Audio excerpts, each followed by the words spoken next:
Bonjour mesdames et messieurs, c'est avec enthousiasme que j'ai accepté l'invitation qui m'a été faite d'introduire cette journée consacrée à la justice dite réparatrice. Pourquoi? Parce que depuis de nombreuses années, la direction de la protection judiciaire de la jeunesse et Citoyens et Justice, depuis plusieurs années, ils œuvrent conjointement et de manière complémentaire pour développer des dispositifs qui visent à la fois à la responsabilisation des auteurs, à la réparation des victimes et au rétablissement du lien social. Et cette collaboration, cette précieuse collaboration a été réaffirmée dans la charte d'engagement réciproque que j'ai eu le plaisir de signer le 7 février dernier. Alors je souhaite tout d'abord souligner l'impulsion qui a été donnée à cet égard par le Code de la justice pénale des mineurs. Le CJPM renforce considérablement la prise en compte de la victime dans la procédure pénale, avec sa présence possible dès l'audience d'examen de la culpabilité et, bien évidemment, dans le cadre de l'intervention éducative. Et le CJPM met également l'accent sur les mesures de justice réparatrice qui l'impliquent directement et qui impliquent donc la réparation, la médiation et la justice restaurative. Et donc, la réparation directe et la médiation peuvent être maintenant prononcées à la fois, vous le savez, en alternative aux poursuites et comme modalité de mise en œuvre du module de réparation de la mesure éducative judiciaire. Et la justice restaurative, elle, est consacrée comme principe général de la justice pénale des mineurs, et le CJPM rappelle le droit tant des auteurs que des victimes d'y recourir. Cette nouvelle approche implique pour les professionnels de la PJJ d'engager immédiatement avec les jeunes un travail de prise de conscience des conséquences de leurs actes pour les victimes. Il s'agit d'évaluer l'opportunité d'une mesure éducative qui vise à réparer le plus directement possible le lien social qui est attaqué par l'infraction. Alors qu'elle soit conduite dans un cadre pénal ou extrajudiciaire, ces mesures participent d'une même démarche qui est d'aller vers l'autre. Et en ce sens, elles renforcent le processus de responsabilisation des adolescents, elles renforcent l'apaisement des victimes et bien sûr la prise de conscience par chacun de son pouvoir d'agir pour changer les choses. Alors évidemment, je ne peux que regretter la diminution des réparations qui sont prononcées, qui sont liées à la baisse du nombre de mineurs poursuivis, pas parce qu'il y a moins de délinquants, il faut être clair, mais parce qu'il y en a moins qui sont déférés devant la justice. Diminution donc des réparations et faible nombre des médiations ordonnées. Mais je veux toutefois préciser que plus de 30% des mesures éducatives judiciaires ou des mesures éducatives judiciaires provisoires sont actuellement ordonnées. 30% le sont avec un module de réparation, ce qui atteste tout de même de l'intérêt porté par les magistrats aux mesures éducatives réparatrices. Au regard de ces principes, de ces constats, mes services, en lien étroit avec les fédérations associatives, élaborent donc des axes de travail qui permettent de multiplier la prescription des réparations et des médiations. Et donc, à titre d'exemple, on a l'inscription de la réparation directe et de la médiation dans les projets éducatifs, projets pédagogiques des unités éducatives. Nous avons également l'amélioration de l'information des juridictions sur l'offre éducative qui est proposée à la fois par le secteur public et par le secteur associatif habilité. Nous avons aussi la sensibilisation des magistrats du siège et du parquet, évidemment, à l'intérêt éducatif de ces mesures. Et puis, bien sûr, la poursuite de l'habilitation des associations et de la formation des professionnels. Et donc, à ce jour, je crois que c'est important de le souligner, nous avons 300 professionnels du secteur public et du secteur associatif habilité qui ont été formés à la médiation. Et donc le déploiement des formations directement par les pôles territoriaux de formation des interrégions, devrait favoriser cette dynamique. Et puis nous avons élaboré, avec l'appui donc de la Fédération Citoyens et Justice, plusieurs outils qui permettent aux professionnels de mieux évaluer le positionnement du mineur par rapport à la victime et de réaliser des mesures éducatives adaptées.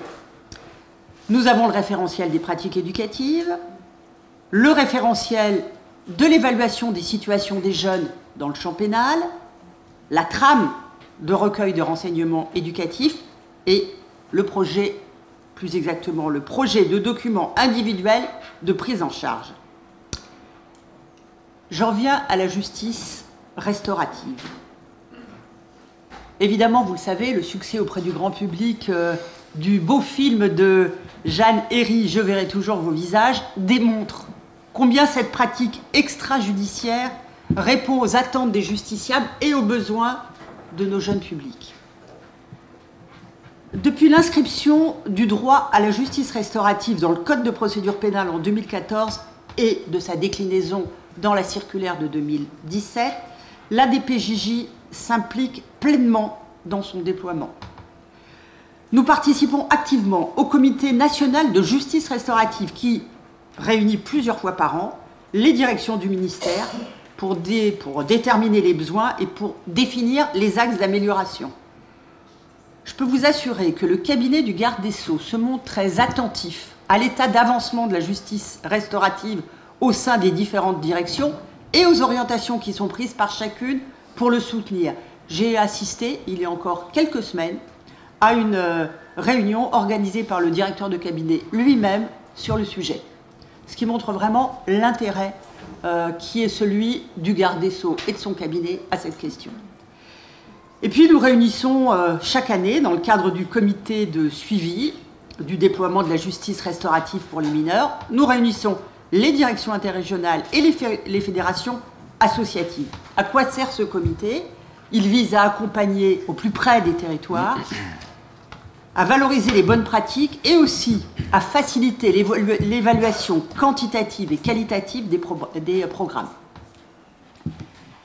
Et puis, nous avons élaboré un guide méthodologique qui vraiment est très bien construit, très bien fait.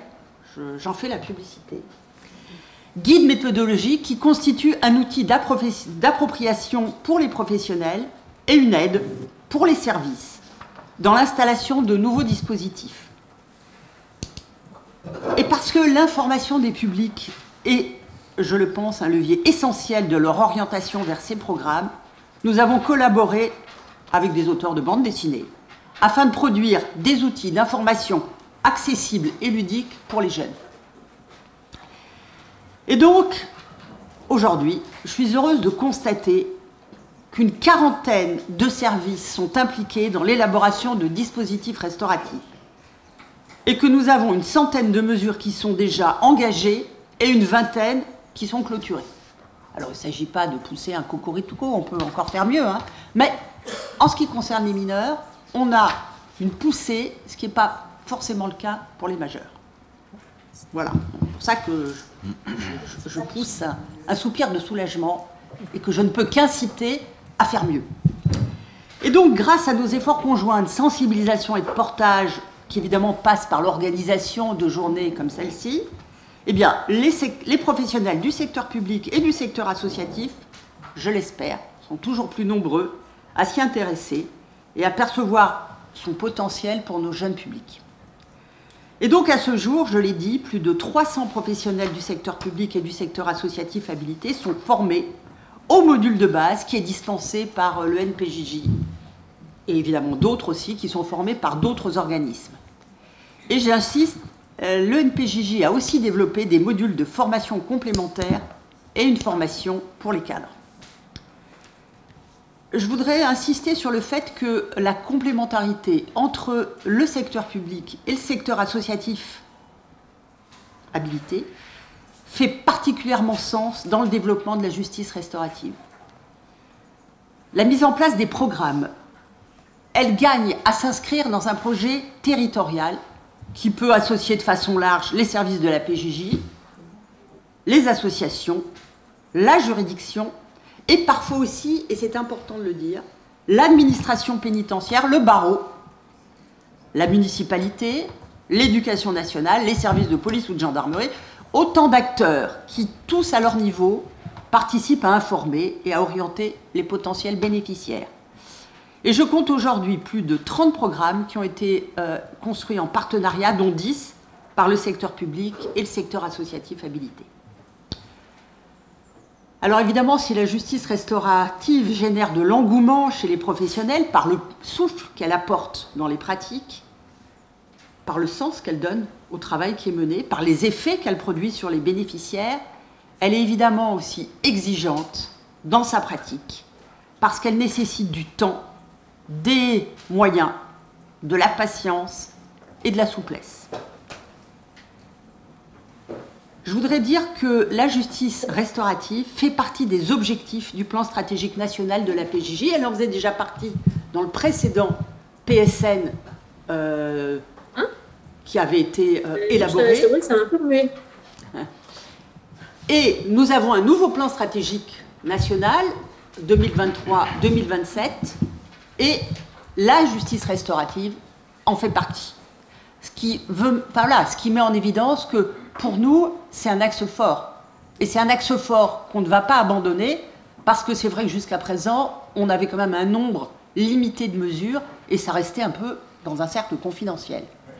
Mais il y a vraiment une volonté de ma part et de mes services de maintenir le cap s'agissant de la justice restaurative et donc de la maintenir comme axe fort de notre nouveau plan stratégique national.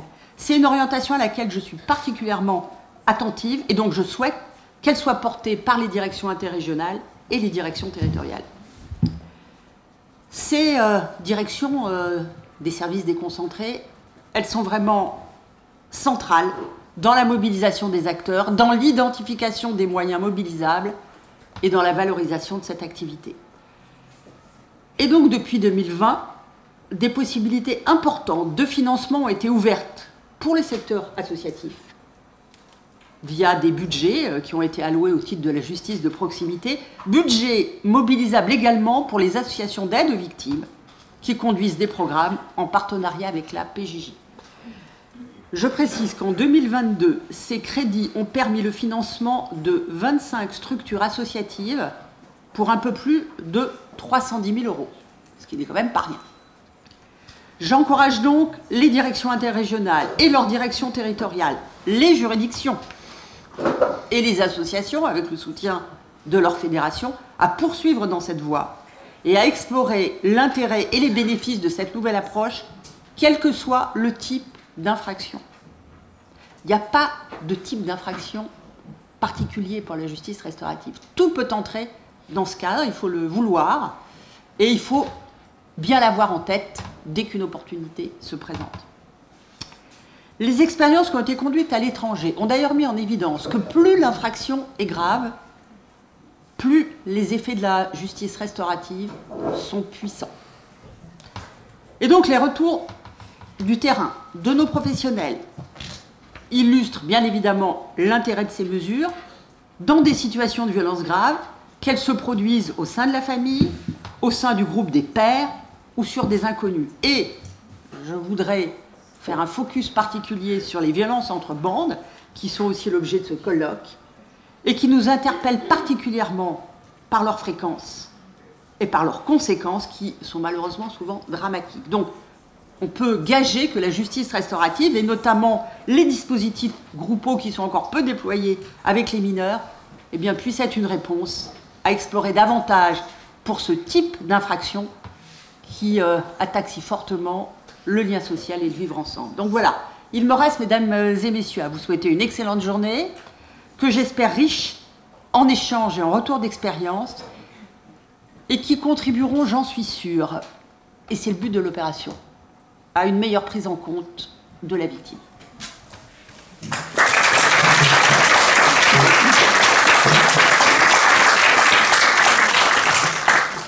Alors, bonjour à tous.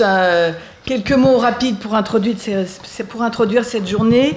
D'abord, une précision pratique pour tous ceux qui nous suivent en visio de là où ils sont. Merci de couper votre micro car nous n'avons pas besoin de partager ce qui se passe dans votre bureau ou dans la pièce où vous êtes. C'est important. En tout cas, merci à tous d'être là. On a à peu près la moitié de participants en présentiel et la moitié en visioconférence. Donc, c'est important. C'est une journée, ce sont des journées que nous organisons pour les professionnels de nos associations et plus largement pour les professionnels intéressés par la thématique. Et c'est une journée qui est à la fois une journée qui permet d'avoir des informations et des débats théoriques, mais aussi et surtout des échanges de pratiques, puisque si on veut que, notamment sur la justice restaurative et la justice réparatrice, eh bien, toutes ces pratiques puissent se diffuser, eh bien, c'est important que les professionnels puissent en parler entre eux et échanger sur leurs différentes expériences. Alors, merci Madame la Directrice, merci chère Caroline pour vos propos et pour le soutien sans faille de la Direction de la protection judiciaire, la jeunesse, au développement de la justice réparatrice en France, au bénéfice des enfants et des adolescents. Merci pour la confiance que vous accordez aux associations habilitées avec ce que vous avez dit, c'est-à-dire la volonté d'un accompagnement pensé dans la complémentarité du secteur associatif et du secteur public. La Fédération, vous le savez, défend ardemment cette complémentarité, ce décloisonnement des acteurs au service des jeunes en conflit avec la loi, mais aussi au service des victimes qui méritent que la justice les prenne enfin en considération, parce que c'est vrai que pour la justice des mineurs, ça n'a pas toujours été le cas, et c'est un ancien juge des enfants qui vous parle, et non pas simplement de manière symbolique. Nous devons guider les jeunes auteurs vers la compréhension des conséquences de leurs actes sur les victimes, sur la société, sur leurs proches, mais aussi sur eux-mêmes. Et c'est pourquoi nous sommes particulièrement contents et impliqués pour organiser cette journée nationale sur la justice réparatrice, la première qui regroupe à la fois les réflexions et les pratiques sur la réparation pénale, la médiation pénale et la justice restaurative. Parce que nous allons nous intéresser aujourd'hui à la justice restaurative au sens large. Alors, je vais faire un tout petit peu de théorie, mais je pense que c'est important de le faire en ce début de matinée. Il existe, je ne vais pas vous faire un cours, mais il existe deux courants dans la réflexion sur la justice restaurative. Ce qu'on appelle la justice restaurative minimaliste, ou dite aussi puriste. C'est celle qui est magnifiquement représentée dans le film de Jeanne Herry dont vous avez parlé, qui est une justice qui se met en œuvre sans prescription judiciaire. Il n'y a pas de rapport avec le magistrat, il n'y a pas de lien entre le processus restauratif et la procédure pénale en cours, mais il y a des hommes et des femmes, des victimes, des auteurs, qui acceptent de se rencontrer pour échanger dans un lieu sécurisé. Sécurité de temps, sécurité de lieu, sécurité parce qu'il y a des tiers qui sont des tiers qui sont formés pour cela, qui facilitent ce lien et qui préparent et qui sécurisent les échanges de paroles. Ces professionnels peuvent se former, vous l'avez dit, je ne vais pas le reprendre, auprès d'organismes de formation reconnus. Il y en a 4, il y a l'ARCA, Citoyen Justice, France Victimes et l'IFJR. Et il y a 2 écoles, le NPJJ et l'ENAP, l'école de l'administration pénitentiaire. Et il y a aussi Question de justice qui n'apparaît pas dans la circulaire du 15 mars 2017, mais qui est un acteur essentiel sur la formation en justice restaurative, et notamment s'agissant de la conférence restaurative. Alors, la justice restaurative puriste, donc, dont je viens de parler, telle qu'elle est inscrite à la fois dans le Code de procédure pénale, mais aussi au sein du CJPM. Madame Muriot, qui est rédactrice à la Direction de la protection judiciaire de la jeunesse, et Sophie Dill, qui est notre responsable du pôle justice des enfants et des adolescents, vous en parleront tout à l'heure plus longuement. Mais à côté de cette justice restaurative au sens strict, il existe la justice restaurative maximaliste, ce courant qui est un courant que nous défendons à la Fédération Citoyen et Justice, défend la possibilité d'introduire une approche restaurative dans des mesures pénales qui ont un impact sur la procédure en cours. En France, il y a 2 mesures phares de cette justice restaurative réparatrice pénale des enfants et des adolescents, qui sont la mesure de réparation et la médiation pénale. Elles ont été plébiscitées par le législateur, et M. Terlier nous en parlera tout à l'heure, puisqu'elles sont dans le CJPM, mais, ainsi que vous l'avez dit, elles peinent aujourd'hui à se développer pour diverses raisons, et nous ne pouvons que le déplorer. Ce qui est sûr, c'est que pour ces mesures, là aussi, la formation est essentielle, et Citoyens et Justice en est un acteur important, à la fois en interne, puisque nous avons un service de formation important à Citoyens et Justice, mais aussi parce que nous participons à d'autres formations, et notamment à celles organisées par l'ENPJJ. Il faut dire que l'histoire de Citoyens et Justice et de la justice restaurative et réparatrice, c'est une longue histoire. Déjà en 1982, c'est-à-dire à la création de la fédération, une réflexion s'est engagée sur la question des médiations adultes issues de mesures de contrôle judiciaire socio-éducative. On parlait à l'époque de justice participative, dans laquelle on demandait à l'auteur et à la victime de trouver ensemble, avec l'aide de professionnels, toujours, une solution à leurs différends. La fédération a entrepris de nombreux travaux sur la médiation pénale majeure, mais aussi ensuite sur la réparation pénale mineure, dès son expérimentation en 1989. Des associations comme l'association laïque du Prado, adhérent historique de Citoyens et Justice, étaient déjà à la manœuvre, suivies de près par l'association l'AAPE de Paris et bien d'autres qui ont participé à créer les premières mesures de réparation-médiation en France. La commission Justice des enfants et des adolescents, auquel bon nombre d'entre vous participez, est elle-même issue, en fait, historiquement, du groupe de travail sur la réparation pénale. Et au départ, ce sont des professionnels qui se sont rencontrés pour échanger sur la manière dont ils mettaient en œuvre ces mesures de réparation et qui, peu à peu, ont pérennisé cette réflexion au sein de la commission Justice des enfants et des adolescents. Et enfin, nous organisons depuis 2 ans des rencontres trimestrielles consacrées à la justice restaurative des enfants et des adolescents. En 2018, c'est avec l'ARCA que nous avons expérimenté au sein du réseau, auprès de 4 associations, dont la Sauvegarde du Val d'Oise, la justice restaurative. Et à l'époque, en fait, il s'agissait pour la Sauvegarde du Val d'Oise de trouver un lieu pour sécuriser des rencontres dans le cadre pour des enfants qui avaient été victimes d'inceste et pour lesquels il pouvait toujours y avoir des rencontres qui n'étaient pas interdites entre les parents auteurs et souvent les pères auteurs et les mineurs. Et aujourd'hui, la sauvegarde continue l'aventure de la justice restaurative avec la PJJ après avoir signé une convention entre la direction territoriale du 78 et le tribunal de Pontoise. Alors, nous avons toujours été très présents à Citoyens et Justice dans les travaux menés par la DPJJ pour construire cette nouvelle médiation pénale et nous avons toujours aussi soutenu une réparation pénale qui soit davantage tournée vers la victime. Pour nous, le triptyque réparation, médiation, justice restaurative, c'est un triptyque qui fait un tout et qui est un incontournable du nouveau code de justice pénale des mineurs et qui répond de façon parfaitement adaptée et concrète, nous semble-t-il, à la volonté du législateur de changer de paradigme dans la prise en considération de la victime, et ce qui est un des 4 objectifs de la réforme.